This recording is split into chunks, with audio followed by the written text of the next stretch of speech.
Que vous n'aurez pas eu cette grâce de comprendre jusqu'où le Seigneur nous aime.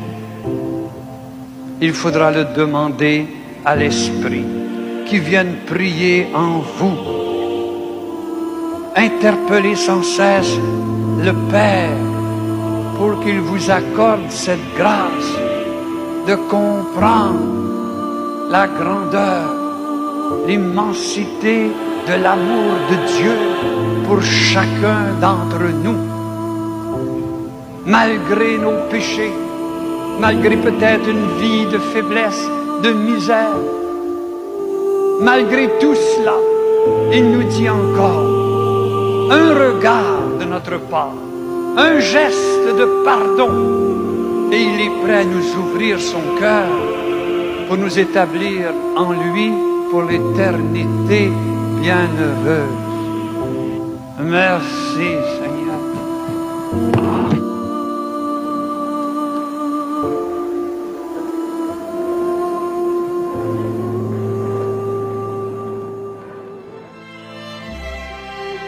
Keď vám hovorím, modlite sa, modlite sa, modlite sa, tak tým nemyslím len to, aby ste sa častejšie modlili. Chcela by som, aby ste pociťovali trvalú túžbu po Bohu, aby ste chceli byť Bohu stále blízko.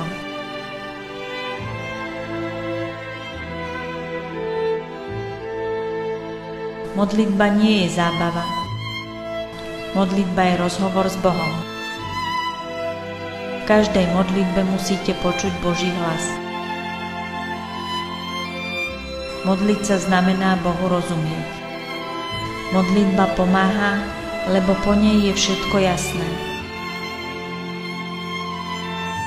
Aké je to nebo krásne, mama.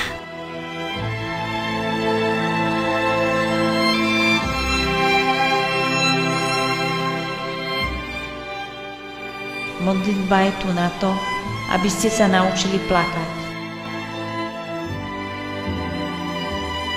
Modlitba je tu na to, aby ste spoznali šťastie. Pane, prosím ťa, daj, aby sme boli všetci šťastní. Daj, aby sme nikdy neprestali snívať a mať nádej.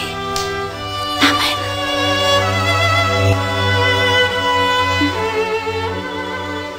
Bez modlitby sa nedá žiť. Modliť sa znamená žiť.